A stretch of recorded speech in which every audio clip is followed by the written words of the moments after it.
Kemi ardhur në Krujë, i cili është praktikisht një prej destinacioneve më të vizituara në Shqipëri dhe që mban kreun me listë, pra kreun e listës me muzeun më të vizituar aktualisht në Shqipëri. Do thoni ju çfarë bëjmë në Krujë, kur në fakt në ciklin e episodeve In the Flow kemi vendosur në fokus destinacionet jo shumë të vizituara, ose objekte të cilat nuk janë kaq të reklamuara ose kaq të evidentuara për t'i ofruar si destinacione turistike. Mirë po, edhe në Krujë, edhe pse fluksi i vizitorëve është jashtëzakonisht i lartë, mendojmë se ka diçka e cila duhet sjellë në vëmendje dhe është pikërisht sektori i akomodimit. Përse Kruja zakonisht konsiderohet si një destinacion gjysmëditor ose ditor nga agjenci të shumta ose edhe nga vetë turistët, kur ajo shumë bukur mund t'ju akomodojë dhe madje është një destinacion i cili ofron ture ditore për veten e saj, duke patur një nisje nga Kruja, me qëndrim në Krujë një natë ose më shumë net. Ne do përpiqemi të kuptojmë me anë të këtij episodi se si po ecën Kruja si destinacion, sepse sigurisht edhe sektori i akomodimit ka një rritje, pra ka një zanafill dhe ka edhe një rritje edhe në Krujë, por gjithashtu, pra gjithsesi, numri i atyre që vizitojnë Krujën, muzeun, pazarin e vjetër, muzeun etnografik dhe në përgjithësi qytetin, është shumë herë më i lartë se numri i atyre që qëndrojnë në Krujë një natë apo më shumë net.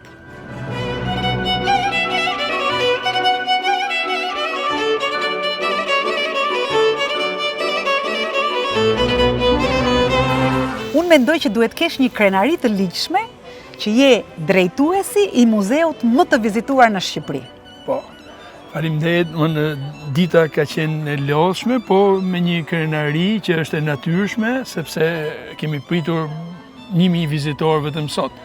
Edhe, me thënë drejtën, është muzeu pra më i vizituar në Shqipëri, por ne përdorim dhe këtë që është dhe më i dashur për gjithë shqiptarët. Absolutisht po, konfirmojmë plotësisht edhe jo vetëm ne, por konfirmohet edhe nga numri shumë i lartë i vizitorëve dhe nga shtrirja gjithëvjetore. Pra është një muze që vizitohet praktikisht në të njëjtën mënyrë dhe fluks gjithë vitin. Pa diskutim, unë në shkurtin që vjen mbush 35 vite punë këtu. Edhe kjo që thoni ju, është bërë gjithnjëherë më shumë më edukshme. Pra ti je një dëshmitar i gjallë i ecurisë ose i rritjes graduale të numrit vizitorëve në muze. Normalisht Kruja pra po shkon gjithnjëherë më shumë drejt një turizmi gjithëvjetor dhe ka disa lloje turizmi. Ju e dini mirë që Kruja ka turizëm elitar, pra ato grupe që vinë ato janë të pranishme dhe në Krujë sepse është e favorizuar dhe nga vendodhja. Kruja ka dhe turizmin e kroqerave, pra përfiton sepse Durrës, Tiranë, Kruja, ato kroqerat janë me disa orë qëndrimi dhe largohen. Po Kruja përfiton dhe nga turizmi i detit, se deti është 45 km afër. Po ka dhe turizëm shkollor. Zënësit e shkollave ju dini të nivele ndryshme janë vizitorë të rregull, sidomos e figurës në Beo që i tërheq ato. Ka dhe turizëm diplomatik, gjithë ambasadorët pa përjashtim nuk largohen pa e parë disa herë muzeun me miqtë që vinë dhe në disa raste janë ato që i sugjerojnë ku mund shkojnë ato vizitorë që vinë nga vendet e tyre. E qartë. Ndoshta nga kjo bisedë shkurtër së bashku, zoti Hafizi, unë mendoj që kemi nxjerrë një nga shkaqet sepse jo të gjithë turistët që vinë në Krujë flejnë ose qëndrojnë në Krujë, sepse janë të natyrave të ndryshme. Pra, vinë me kroqer, janë trupa diplomatik, janë nxënës shkolla dhe nuk mund të turizmi detit do flenë përse i atje. Absolutisht. Po gjithsesi unë do thoja duke parë se si ka qenë dhe si jemi sot, janë shtuar shumë. Ka ndryshuar, edhe struktura. Janë shtuar shtretet, janë shtuar në barë dhe restorantet dhe më vjen... Mund vini, come, you can come, it's okay. Si jeni? Mirë, jo, ju lutem, se ne pikërisht për këtë kemi ardhur tu për të kuptuar fluksin e Krujës. Shumë bukur. Welcome. How are you? Welcome. It's so beautiful to see you here. Bienvenue. Bienvenue. Që në kanë francezë dhe nuk kanë qej fare që tu flasësh anglisht. Megjithatë është shumë bukur. Unë do doja që të komplimentoja, edhe pse ne për muzeun, sidomos për Krujën, do të bëjmë një episod të veçantë kur të fillojmë ciklin e top destinacioneve, ama keni edhe një staf të mrekullueshëm.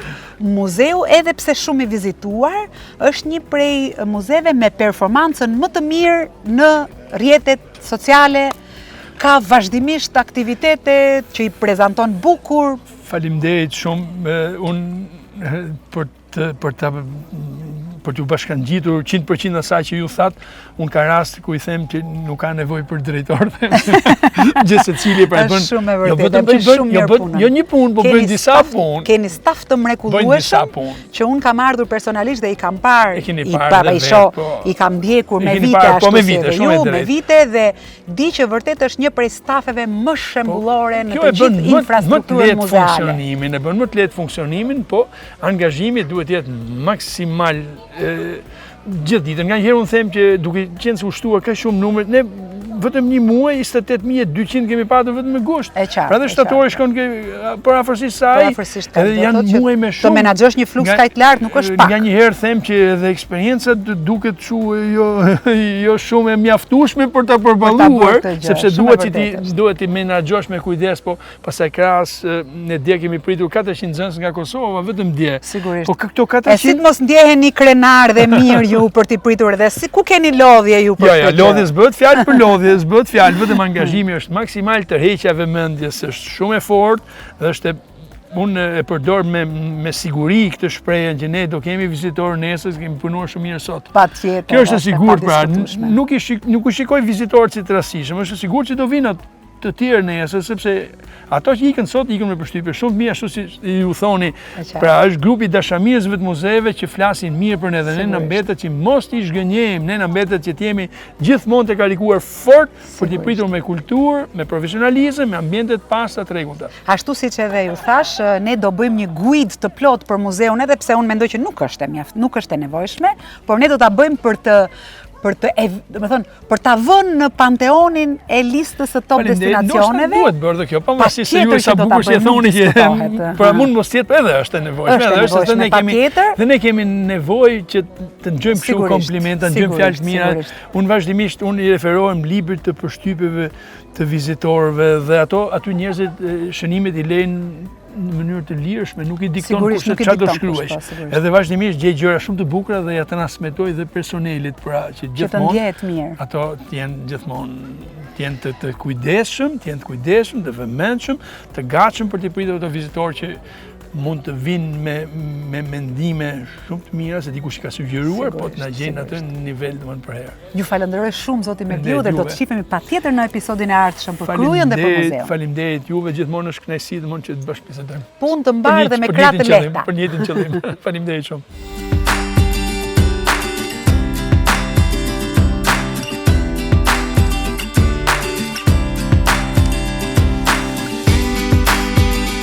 Klodi, si Ciceron i muzeut më të vizituar në Shqipëri, besoj se duhet jeni të lodhur nga sezoni veror dhe nga numri shumë i lartë i turistëve. Në radhë parë unë ju falenderoj për këtë cikël emisionesh që ndjekim. Është me shumë lere për turizmin dhe për kulturën. Tani si Muzeu Gjergj Kasioti Skënderbeu bë vite që është muzeu më i vizituar në Shqipëri, por nuk është se ka përfunduar tërësisht për neve. Neve nga tetor, nëntor kemi fluks vizitash. Për shkak të festave kombëtare. Kruja është një qytet që vizitohet gjithë vitin. Kështu që ne fillojmë atë ciklin e ekskursioneve shkollore, festat e nëntorit, dhjetorit, kështu që ka vizitorë dhe gjatë dimrit. Jeni të lodhur?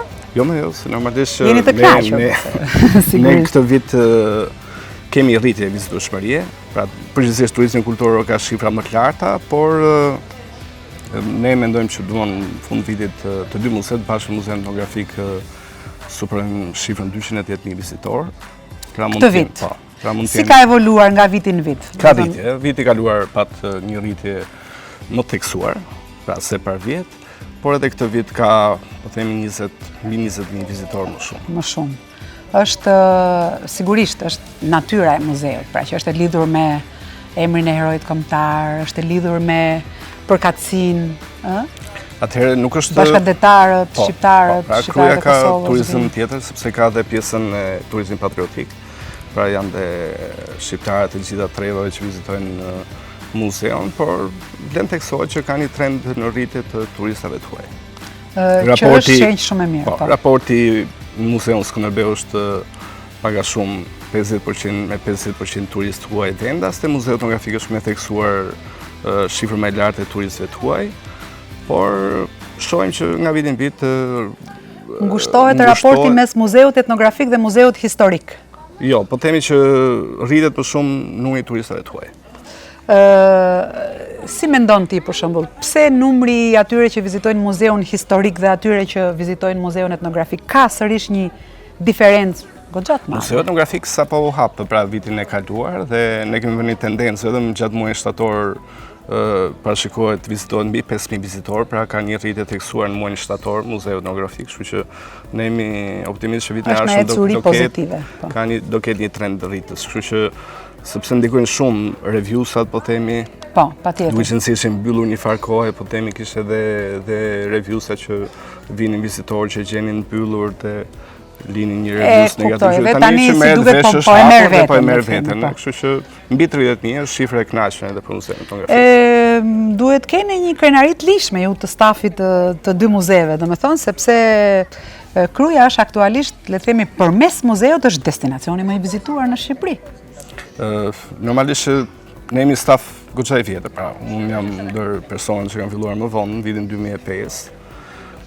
Drejtori, kolegët që kanë punuar që në vitet 90, po themi, kemi marrë një farë eksperiencë dhe e dim eksaktësisht se kur janë flukset e vizitave, në çfarë momenti të ditës, çfarë periudhe të vitit, kështu që kjo na ka lehtësuar pak punën. Unë ju uroj me krah të lehta, sepse keni gjithë sezonin të vjeshtës e të festave të fundvitit përpara, edhe do shihemi për të bërë një speciale tjetër për muzeun edhe për Krujën, kur të fillojmë ciklin e top destinacioneve. Po edhe njerë ju falenderoj shumë për këtë cikël emisionesh. Faleminderit juve Klodi dhe punë të mbarë.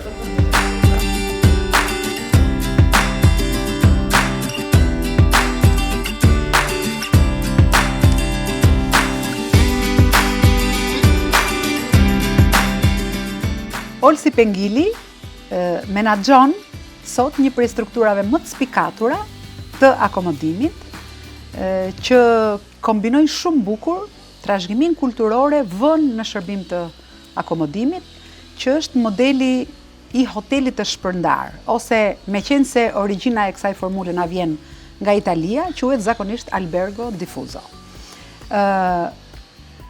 Si mendon ti se po funksionon ky model për një destinacion si Kruja, e cila raportin mes numrit të vizitorëve shumë të lartë dhe numrit të atyre që flenë në destinacion, pra që qëndrojnë më shumë se një natë, ose qëndrojnë së paku një natë, e ka shumë në disproporcion këtë raport. Pra, jo shumë njerëz qëndrojnë në Krujë në raport me numrin shumë të lartë të vizitorëve që vinë ta frekuentojnë destinacionin.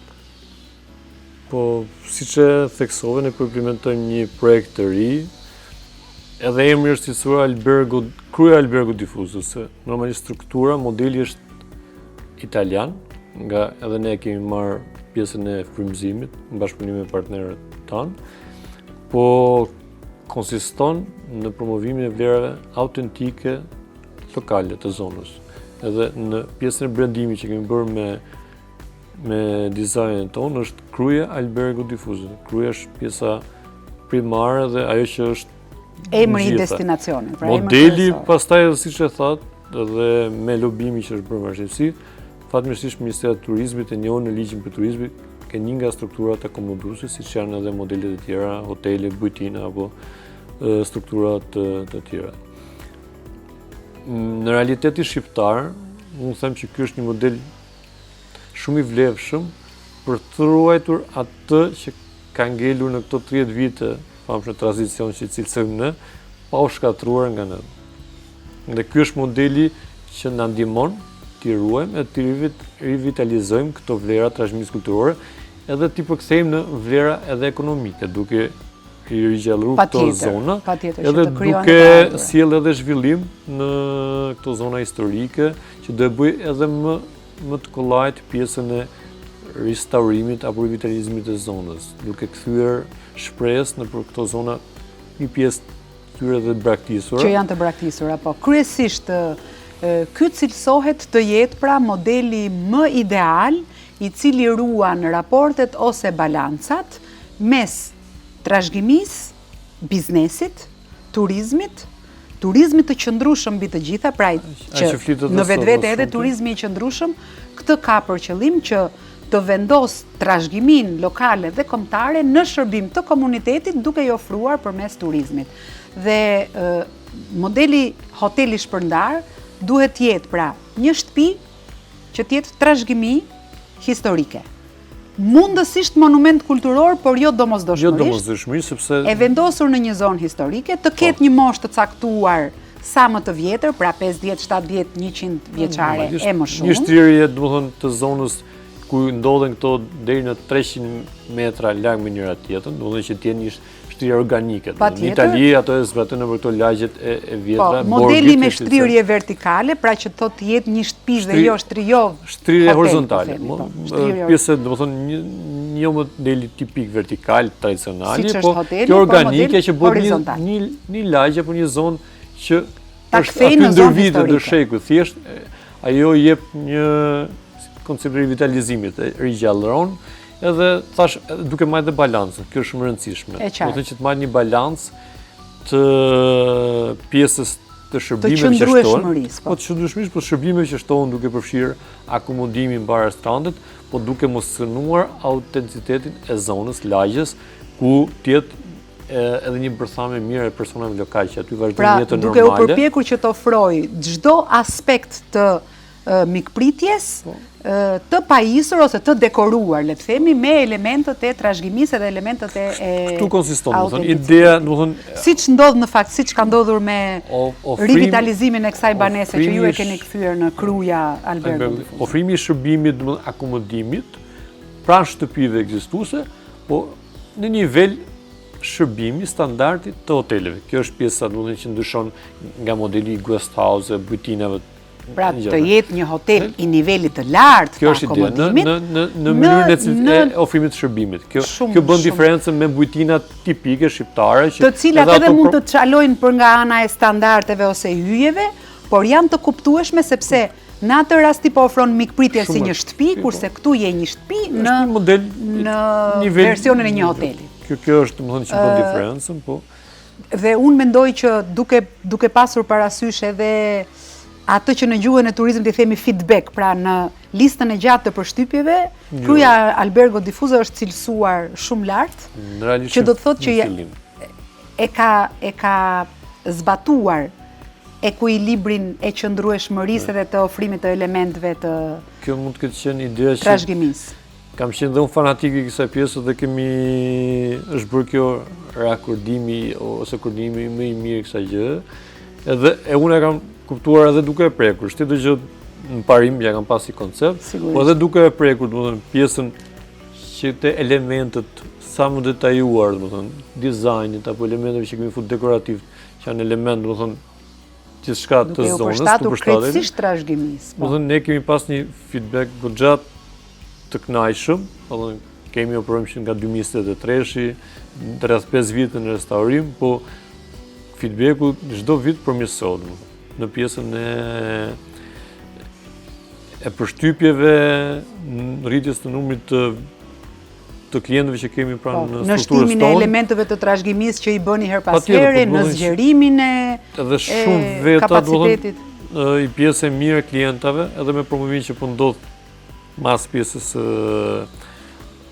operimit që kemi 2 vjet, domethënë, vinë paraprakisht për Kruja Albergo Diffusa, edhe për vetë simbolikën, sepse gjëja që bën më përshtypje e para është vendi ku ofrohet ky shërbim. Pra një kalaj mesetare. Është krejtësisht përballë kalas së Krujës, muzeut historik, në krah të muzeut etnografik. Pamja që në ofron, domethënë, realisht nuk është cilësuar rastisht balkoni i Ballkanit. Është fatlume, në rastin e Kruja Albergo Diffusa është fatlume sepse jo të gjitha modelet e hotelit të shpërndarë, le ta themi shqip, e kanë këtë fat që t'jenë vërtet janë në qendra historike, po jo që të kenë kaq shumë komponent të gjitha së bashku. To janë pastaj atë pjesën e kuptimin e falë që ka kjo zonë, ose pjesë jo rastisht e zgjedhur edhe Sigurisht është studiuar. Në shekulin 15 në prymë besimtar nga heroi kombëtar pozicion strategjik ka vlera strategjike edhe për pjesën shpinën të mbrojtur edhe syt nga veti. Edhe cilësimi Ballkanit nuk është cilësuar asnjëherë, sepse realisht është privilegj edhe po ti lexosh një pjesë të mirë të përshtypjeve për te problematikave që ne kemi, do të thënë pjesa shërbimi që gjithmonë duhet të jetë në përmirësim. Edhe dritaret e asaj pjesës tjetër që poshtohet që shohin të gjitha nga deti, domethënë balkoni, veranda. Është një pamje jashtëzakonshme. Edhe ato cilësojnë pjesën me verandë që u bë funksionale këtë vit, domethënë është mrekulli dhe ato thjesht ka që klient që rrinë 2 neta dhe thjesht që shijojnë atë qetësinë apo pamjen që të ofron ajo zonë aty që realisht nuk ka vlera, domethënë dhe për këtë ne duhet të arrijmë të kuptojmë dhe këtë unë loboj edhe me një pjesë të mirë të operatorëve të ri që po futen në këtë biznes të akomodimit të hotelerisë në qytetin e Krujës, apo dhe në gjithë nivel kombëtar. Ne duhet të shesim autenticitet, unë them, është shumë e lehtë për ta kuptuar, por e vështirë për ta realizuar. Jo, ideja e kuptimin ti nuk mund të jesh atraktiv, po nuk je autentik. Ti duhet të jesh vetvetja, kjo është mbi gjitha. Dhe ne në këtë drejtim duhet të lobojmë. Yes, hi. Welcome. Edhe, do të thonë, sepse dalim edhe këtë tematika që përmendë. Kuptimi Kruja ka qenë destinacion që përpara viteve 90. Patjetër, pra që në kohën me rëndësinë e muzeut edhe e ka pasur historik. Po prit se do dalim pak këtu, do me thonë se do dua që edhe ta ngjeshim pak bisedën, por këto pyetje unë duhet të t'i kisha bërë qysh në fillim të bisedës, por nuk ka problem se mund t'i shtjellojmë tani. Dhe dua të pyes jo në cilësinë e një sipërmarrësi që ka marrë përsipër të menaxhojë një strukturë të tillë, por në cilësinë e një djali, një eksperti që është marrë me vite me turizmin dhe kupton pak a shumë edhe filozofinë e qytetit ku jeton. Sipas teje, pse Kruja çalon, po e themi në thonjza, në sektorin e akomodimit? Pra, pse vazhdimisht cilësohet si destinacion ditor? Do me thonë, ka numrin pothuajse më të madh të vizitorëve. Muzeu Historik i Krujës është muzeu më i vizituar në Shqipëri dhe me një fluks të tillë është mëkat që gjithë këtë rrjedh turistësh të mos e shfrytëzosh deri në fund për ta akomoduar në qytet, për ta bërë të qëndrojë një natë dhe më shumë se një natë, për të frekuentuar, pse jo, edhe destinacione të tjera që janë rreth e qark Krujës. Kemi Qafshtamën, kemi Sari Saltikun, kemi ture të ndryshme, aventure që e bëjnë destinacionin e Krujës jo thjesht një qytet të vogël, por një destinacion në kuptimin e plot të fjalës ku ti të qëndrosh disa ditë për të shfrytzuar itinerare të ndryshme ditore, të cilat mund të nisen nga Kruja, pse nga Tirana. Domethënë, përmbledhja që dua të bëj pra me pyetjet e mia është sipas teje cilat janë shkaqet që raporti mes vizitorëve ditor dhe atyre që qëndrojnë është kaq disproporcional. Konstatimi shumë i drejtë i pyetjeve që u ngritën dhe kjo është problematika kyçe e zhvillimit të turizmit qytetit e Krujës, edhe zhvillimit në perspektivë, zhvillimit qëndrueshëm edhe për të pasur një feedback sa më të mirë për gjithë zonën, për zhvillimin e zonës dhe për gjithë qytetarët, që të përkthehet në një përmirësim të nivelit të jetesës. Çfarë e bën Krujën që të mos jetë një destinacion ditor? Kemi 2 problematika kyçe asaj pjese. Pjesa e parë, edhe pse ka qenë destinacion që në fillimet para 90-s për shkak të muzeut historik kombëtar që ka qenë shumë i vizituar. Edhe ideja nuk kemi pas këtë lloj vizioni, duhet të jemi realist asaj pjese, edhe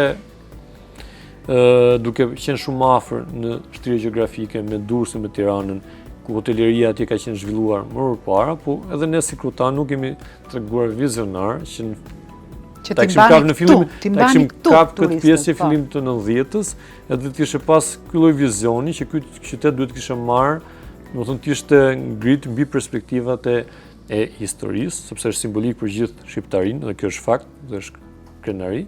Edhe trashëgimi kulturore që normalisht përfaqësohet në pazarin. Pra, le të themi, nëse do t'i rreshtonim me pika, do thoshim që arsyeja kryesore është distanca e shkurtër nga Tirana dhe mungesa e strukturave akomoduese. E shoqëruar pastaj, sepse strukturat akomoduese duke marrim nga 2024 po shtohen dhe po hapen, tani mund të jemi diku rreth arrimi numrin rreth 100 struktura. Që do të thotë situata sidoqoftë po ndryshon për mirë. Po ndryshon, sepse realisht është bërë më e prekshme pjesa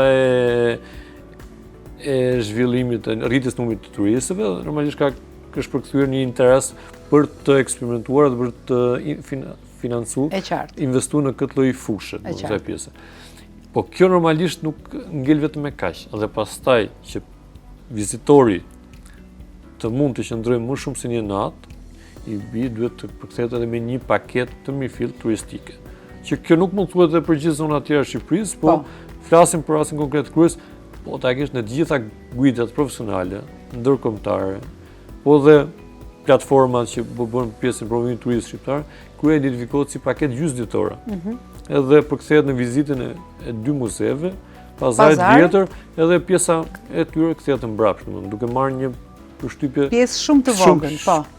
Duke mos njohur për shembull lagjen e vjetër të Kalas që unë besoj se vështirë të gjesh, do të thonë 70% e turistëve që vinë në Krujë nuk e shëtisin fare lagjen. Ture apo eksperjenca që mund të ofrohen vetëm brenda zonës historike, brenda Kalas Krujës. Ku ka monumente kulture që është hamami, që domethënë 10 objekte të tilla që bëjnë realisht shumë të larmishme këtë pjesë zonë. Dhe ne në fillimet e mia që jam angazhuar në pjesën e turizmit dhe me një organizatë trashëgimitës kulturore këtu në Chicago për në Shqipëri, kjo ishte ideja, domethënë ku bën rreth 3-4 itinerar vetëm për zonën e Kalas, ku fut itinerar edhe religjios për shkak se kishte. Do ta mbushnin jo gjysmë dite, po një ditë të plotë. Po me përfshirjen e eksperiencave të artizanëve apo të zonjave këtu që mund të bëjnë gatime tradicionale, patjetër që mbushet që ka shumë aktivitete për të bërë. Po pastaj Kryja ka shansin për te pjesës siç e theksuam të historisë që personifikohet me muzeun historik kombëtar, simbolik, mbar kombëtar, domethënë që ka numër vizitorësh, domethënë të shqiptar të rajonit dhe diasporës pafund, dhe që nuk e tradhtojnë asnjëherë këtë pjesën, domethënë janë besnik të Krujës. Edhe që dhe ne duhet jemi mirënjohës edhe ndaj atyre.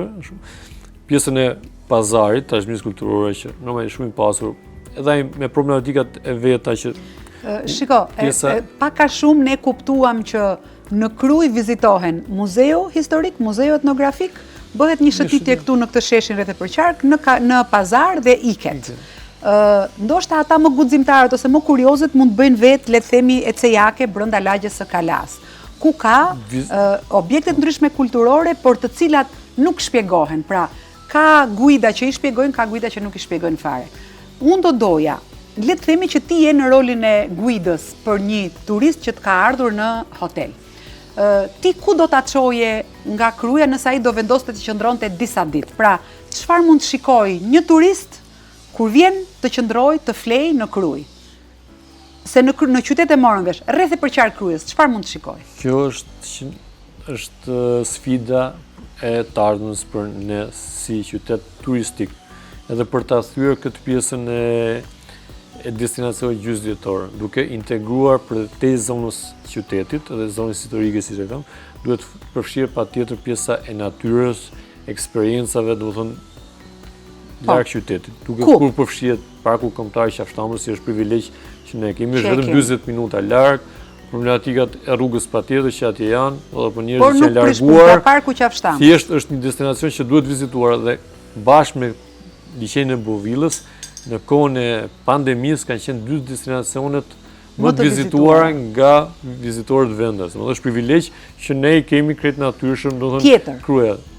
Bovilla realisht kemi shumë klienta edhe të hotelit, po dhe që vizitojnë Kryën, që e kanë realisht një itinerar pjesën e Bovillës, po e marrin nga rruga nacionale, që mua duke ofruar si destinacion natyre nuk është ideale që ai të kalojë nga pjesa e rrugës kombëtare në për trafikun. Është opsioni që të ofrohet nëpërmjet makinave outdoor nga pjesa. Po, është edhe një tur aventure. Tjetër. Nga pjesa e Kryes, domethënë, kemi 2 kanionet që janë shumë realisht edhe ato për sport ose për pjesën e piknikeve, domethënë që ka Kryja, domethënë kanjoni i lumit zez, ku atje ndodhen 2 ura mesetare që janë shumë bukura asaj pjese, edhe kanjoni i lumit Dros. Ose më duhet të them problematika tani. Sikur edhe vetëm kaq ti ofrosh, ma merr mendja që për turistët kuriozë, për ata të aventurës kjo është mjaftueshme. Për tek këtyre pastaj, po duke marrë pozicionin shumë strategjik të Kryes, për turistët edhe për paketat më tej se 1 ditë apo 2 ditë, paketat 2-3 ditë, kryea ka shansi që ndodhi një pozicion shumë strategjik, ku mund të përfshijë edhe ture rajonale, ku brenda ditës mund të frekuentohet Kepi Rodonit, ose pjesa e Ranës së Hedhme apo deri në Shkodër. Pra ti po thua, pse të flejnë në Durrës ata dhe të vinë në Krujë? Le të flejnë në Krujë dhe të shkojnë në Durrës.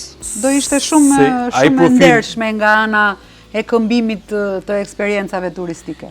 Edhe një arsye nga pjesa eksperiencës që kam të liria, po edhe përpara momenti që kam menaxhu zyrën e informacionit, e kam pas perceptu, po tani e prek direkt, Kruja që ndihmon në këtë aspekt, por në perspektivë realisht ne duhet dalim në zgjidhjet edhe ta pastrojmë sa më shumë paketën turistike të Krujës, që turisti mos të vinë në Krujë ditën e fundit, përgjithsisht që e zgjedhin si destinacion përpara se të lërë, me që është afër aeroportit, apo edhe ditën e parë të mbërritjes në Shqipëri, kuptimin ato bën një shkrirë, domethënë. Sigurisht. Për shkak të afërsisë po dhe për çfarë ofron Kruja. Po në Krujë duhet vjet për vetvete për Krujën. Kruja si destinacion. Ne këtu sfida për ne. Le të themi jeta e natës ose shëtitjet, sepse Kruja perceptohet si një qytet malor, ku do vish deri në Kala, do ngjitesh deri në Kala dhe nuk ke çfarë të bësh. Në fakt shëtitoria ose pedonalja është bërë shumë e bukur, aq më tepër që është e lidhur edhe me monumentin e heroit që e kemi në qendër të qytetit, nuk e kemi në Kala. Dhe a nuk do lidhej shumë bukur për shembull Kalaja nëpërmjet pazarit të ngjitesh në shkallët e tunelit ku kalon dhe direkt në çfarë mungon atje që nuk po lidhet, nuk po funksionon. Po ideja kjo është pastaj edhe lista digje dhe që merret nga bashkia si institucion drejtues, që realisht pika e stacionimit të parë nuk duhet të jetë pranë zonës historike, asaj pjesë. Duhet një terminal mifil që duhet të jetë më tutje, as në qendër kur është realizu, dhe që kuptimin bëhet një terminal me gjitha parametra dhe sa pjesë, edhe normalisht nga informacion që kam unë nga persona që janë më në moshë, ka qenë menduar të pjesa që i themi në rruga e Burrelit, duhet nga qenë strategjik, sepse njerëzit që vinë edhe aty marrin kush është interes që ka për qafshtamën, merr informacion bazik aty ose merr shërbimet bazike dhe nisin për qafshtam, nuk ka pse të ngarkoj qytetin, kush është për malin, merr drejtimin për andej dhe kush është për qytet vjen këtej, e kuptova. Pastaj edhe çka ka nevojë ky qytet, do të thënë sepse realisht ka një shtrirje shumë të vogël si qytet vetë. Sigurisht edhe jo. Duhet fillojmë duhet të japim ngjalli të gjithë pjesës të qytetit, duke i dhënë frymëmarrje të gjithë bizneseve, po dhe turistët duke bërë atë shëtitjen pak më të gjatë, më thojë edhe pak më të lodhshme dhe pak më të larmishme. Sigurisht. Pra, në qoftë se do e përmbledhim thelbin e këtij episodi, sepse shiko, Kruja është një destinacion jashtëzakonisht i vizituar edhe ne në fakt do t'i kthehemi edhe një herë kur të bëjmë listën e top destinacioneve të Shqipërisë, por nëse do thoshim ku çalon pjesa e të mos përdorimit të Krujës si destinacion më i gjatë se një gjysmë dite, do thoshim lidhja midis jetës së natës dhe jetës së ditës, mungesa deri tani e strukturave akomoduese që po shtohet, dhe shfrytëzimi deri në fund të destinacionit, po në mënyrë autentike. Pra, mendoj për shumë pedonalja ose shëtitoria mund të pajisej me 2-3 restorante se janë tradicional, po ku të ofrohej muzikë qytetare, sepse ofrohet në restorantet e Krujës muzika tradicionale, vallet tradicionale të Shqipërisë mesme të zonës së Krujës, koncertet që bëjmë pleqët e Krujës, ose ata që i pasojnë, mund të ishin për shembull 2-3 show të vegjël në mbrëmje në qytet për ta gjallëruar. Siç ndodh me qytetet e vogla të Italisë, ku ti shikon rëndom, domethënë, ku diun, këto shfaqje. Ajo lloj, domethënë, mënyre ofrimi e jetës artistike ose kulturore i nevojitet të qytetit Krujës, që realisht e ka pas një nga kufizimit që në fillimet e veta, nuk ishte dhe pak qytet homogjen, por moment që ti, unë kam thënë gjithmonë, kush mund ta thyj këtë tabu që Kruja ka pas si qytet homogjen, turizmi mund ta thyj këtë. Dhe ta lejon. Sepse realisht ne kemi shumë të rinj lokal që preferojnë të rrinë në Tiranë, me drejt për shkak të mungesës jetës kulturore në qytetin e Krujës, po ne kemi një bum vizitorësh të rinj që janë turistë ndryshëm edhe nuk kanë asnjë lloj paragjykimi, sepse që janë një potencial i mirë për ofrimin e kësaj jetës natës, që do të sjellë dhe të ardhur ekonomike, sjell koqëndrimi më të gjatë, jep më tepër gjallëri qytetit. Unë do duhet ta përfundojmë këtu, domethënë bisedën, do doja që ta konsideroja këtë bërtham të bukur një mundësi për ta kthyer edhe në komunitet, në të gjithë Shqipërinë, në Krujë, po, domethënë, sepse do ishte shumë e vlefshme që mënyra e ofrimit të akomodimit jo vetëm në Krujë, por në të gjitha qytetet që kanë trashëgimi kulturore dhe historike të ofrohej pikërisht nëpërmjet këtij modeli, prandaj dhe e morëm si shembull. Falenderoj shumë për bisedën. Shumë faleminderit dhe juve dhe ju falenderoj dhe ju të dashur miq, edhe do t'ju ftoja që edhe ju, qoftë nga Tirana, qoftë nga cili do qytet i Shqipërisë, ta konsideronit Krujën një destinacion jo gjysmëdite, as ditor, por një destinacion ku mund të qëndroni disa ditë, sepse keni plot se çfarë bëni gjëra të bukura për një përvojë vërtet të paharrueshme në Krujë.